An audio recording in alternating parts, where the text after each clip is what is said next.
منفی سوچ غلط نمبر کی اینک کی طرح ہی ہوتی ہے، ہر منظر دھندلا، ہر راستہ ٹیڑھا اور ہر چہرہ بگڑا ہوا ہی نظر آتا ہے۔ ہر لکھی ہوئی بات کو ہر پڑھنے والا نہیں سمجھ سکتا، کیونکہ لکھنے والا احساس لکھتا ہے اور پڑھنے والا صرف الفاظ پڑھتا ہے۔ جب آپ رب سے محبت کرتے ہیں تو وہ آپ کے دلوں میں انہی لوگوں کو بسنے دیتا ہے جو آپ کی محبت کے اہل ہوں۔ اگر تمہارے رزق میں سے دوسروں کی ضروریات پوری ہو رہی ہیں تو تم خوش قسمت ہو کہ تمہارا رب تمہارا رزق پاک کر رہا ہے۔ امام علی رضی اللہ تعالیٰ عنہ نے فرمایا، اللہ تعالیٰ کی نافرمانی سے بچے رہنا توبہ کرنے والوں کی عبادت ہے۔ خلوص سے توبہ گناہوں کو ساقط کر دیتی ہے۔ امام حسن علیہ السلام نے فرمایا، جو رشتہ دار تمہارے بارے میں دوستی و محبت کے جذبات نہیں رکھتے، اسے اپنے رشتہ دار مت سمجھو۔ دنیا میں سب سے غلیظ اور سب سے بھیانک آواز اس اولاد کی ہے جو بد لحاظی سے اور چیخ کر اپنے والدین سے بات کرتی ہے۔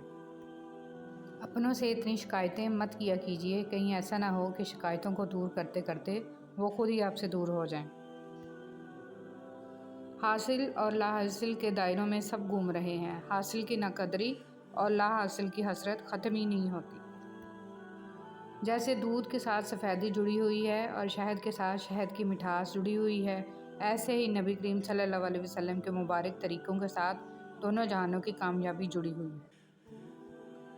زندگی نے بہت کچھ سکھایا، کتابوں نے بھی رہنمائی کی، لیکن انسانی رویوں نے جو سبق دیا، نہ تو وہ زندگی کے کسی ورق اور نہ ہی کتاب کے کسی صفحے پر تحریر تھا۔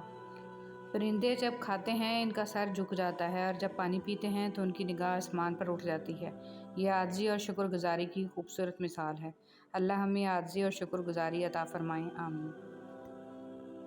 انسان چاہے جتنی بھی ترقی کر لے اور جتنا خود کو عقل مند کیوں نہ کہہ لے، اگر وہ نماز نہیں پڑھتا تو وہ دنیا کا سب سے بیوقوف ترین انسان ہے۔ کاش سڑکوں کی طرح زندگی کے بھی ہر موڑ پر لکھا ہوتا کہ آگے خطرناک موڑ ہے، احتیاط کریں، تو میں سب سے زیادہ احتیاط کرتا۔ سوچنے کی بات، گھڑی کی ٹک ٹک کو معمولی نہ سمجھو، یہ زندگی کے درخت پر کلہاڑی کے وار ہیں۔ پریشان ہونے والوں کو کبھی نہ کبھی سکون مل ہی جاتا ہے، لیکن پریشان کرنے والے ہمیشہ سکون کی تلاش میں ہی رہتے ہیں۔ توکل تو یہ ہے کہ قبولیت کے آثار بھی نہ ہوں اور تب بھی دعا جاری رہے۔ قرآن پڑھو تو دل بدل جائے، نماز پڑھو تو چہرہ روشن ہو جائے۔ کتنی دلکش ہیں رسول صلی اللہ علیہ وسلم کی سنتیں، عمل کرو تو زندگی سنور جائے۔ اور اس دن سے ڈرو جب تم اللہ کے حضور لوٹائے جاؤ گے، اور پھر وہاں ہر شخص کو اس کے اعمال کا پورا پورا بدلہ مل جائے گا اور کسی پر کچھ ظلم نہیں کیا جائے گا۔ اچھا انسان ریاضی کے صفر کی مانند ہوتا ہے، جس کی اپنی کوئی اہمیت نہیں ہوتی، لیکن جس کے ساتھ جڑ جائے اس کی قیمت 10 گنا بڑھا دیتا ہے۔ صرف جانور ہی قربان مت کریں، عید پر اپنی ضد، انا، حسد اور بدگمانی کو بھی قربان کیجیے۔ دل صاف کریں تاکہ قربانیاں قبول ہو جائیں۔ مایوس ہونا چھوڑ دیں، کیونکہ جو دروازے دنیا والوں کی تدبیر سے بند ہوتے ہیں، ان سے بڑے دروازے اللہ رب العزت کے فضل سے کھلتے ہیں۔ ایسا کچھ نہیں جو رب سے پوشیدہ ہو، اور نہ ہی ایسا کچھ ہے جو اس کے اختیار میں نہ ہو۔ اچھی بات کا اثر نہ ہونے کی ایک وجہ یہ بھی ہے کہ لکھنے والا اور پڑھنے والا دونوں یہی سمجھتے ہیں کہ یہ دوسرے کے لیے ہیں۔ اے میرے اللہ، مجھے اعلیٰ درجے کا صبر کرنے والا بنا اور اعلیٰ درجے کا شکر کرنے والا بنا، آمین یا رب العالمین۔ اے اللہ، میری گرفت نہ فرما اور مجھے معاف فرما ان باتوں کے لیے جو میں نے دانستہ یا نادانستہ کہیں اور جو اچھی باتیں نہ تھیں۔ اے اللہ، مجھ سے خفا نہ ہو اور مجھ سے راضی ہو جا، آمین۔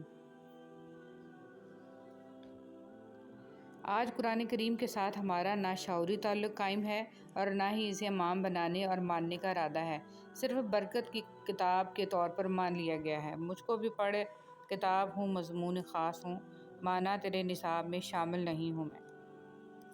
شکر ادا نہ کرنا بھی ایک بیماری ہوتی ہے، ایسی بیماری جو ہمارے دلوں کو روز بروز کشادگی سے تنگی کی طرف لے جاتی ہے، جو ہماری زبان پر شکوہ کے علاوہ اور کچھ آنے ہی نہیں دیتی۔ اگر ہمیں اللہ کا شکر ادا کرنے کی عادت نہ ہو تو ہمیں انسانوں کا شکر ادا کرنے کی بھی عادت نہیں پڑتی۔ شکر ادا کرنے کی عادت اپنائیں، ہر حال میں اللہ کا شکر ہے، اور ہم اس غم سے تیری پناہ مانگتے ہیں جو دل میں بستا ہے اور اسے تباہ کر دیتا ہے۔ جس طرح شبنم کے قطرے مرجھائے پھولوں کو تازگی بخشتے ہیں، اسی طرح اللہ کا ذکر مایوس دلوں کو روشنی بخشتا ہے۔ کتنی عظیم ہے وہ ہستی جن کے پاس دشمن بھی اپنی چیزیں بطور امانت رکھوا کر بے فکر ہو جایا کرتے تھے۔ اے اللہ، محمد صلی اللہ علیہ وسلم اور آل محمد صلی اللہ علیہ وسلم پر رحمت نازل فرما، آمین یا رب العالمین۔ رسول صلی اللہ علیہ وسلم نے ارشاد فرمایا، اگر کوئی آدمی کھجور خیرات کر کے دوزخ سے بچ سکتا ہے تو اس کو چاہیے کہ اپنی جان کو دوزخ سے بچائے۔ اے ہمارے رب، ہمیں دنیا میں بھی بھلائی دے اور آخرت میں بھی، اور ہمیں دوزخ کے عذاب سے بچا لے۔ اے ہمارے مہربان رب، ہماری آنکھوں میں حیا، دلوں میں اپنا خوف اور زبان پر خیر و ذکر کے کلمات جاری فرما، آمین یا رب العالمین۔ سب کچھ پاس ہو کر بھی اگر بے سکونی ہے تو سمجھ لیں کہ آپ کا دل دنیاوی چیزیں نہیں چاہتا، بلکہ وہ اللہ سبحانہ و تعالیٰ سے جڑنے کے لیے تڑپ رہا ہے۔ خود کو اللہ سبحانہ و تعالیٰ سے جوڑیں، ہمیشہ کا سکون آپ کا مقدر بن جائے گا انشاءاللہ۔ اچھا اخلاق اپنائیں۔ عبداللہ بن عمر رضی اللہ تعالیٰ عنہ نے کہا، رسول صلی اللہ علیہ وسلم کی زبان مبارک پر کوئی برا کلمہ نہیں آتا تھا اور نہ آپ کی ذات سے یہ ممکن تھا، اور آپ صلی اللہ علیہ وسلم نے فرمایا، تمہیں سے سب سے زیادہ عزیز مجھے وہ شخص ہے جس کے عادات و اخلاق سب سے عمدہ ہوں۔ قیامت کے دن انسان ایک ایک نیکی کو ترسے گا۔ ہم ہر وقت دوسروں کی بات کرتے اور کہیں نہ کہیں زیادتی کر جاتے ہیں۔ قیامت کے دن سب نیکی کی شکل میں ادا کرنا ہوگا، ورنہ دوسروں کے بوجھ بھی اٹھانے پڑیں گے۔ آج وقت ہے، کئی ہزار نیکیاں ایک دن میں جمع کی جا سکتی ہیں تاکہ جاننے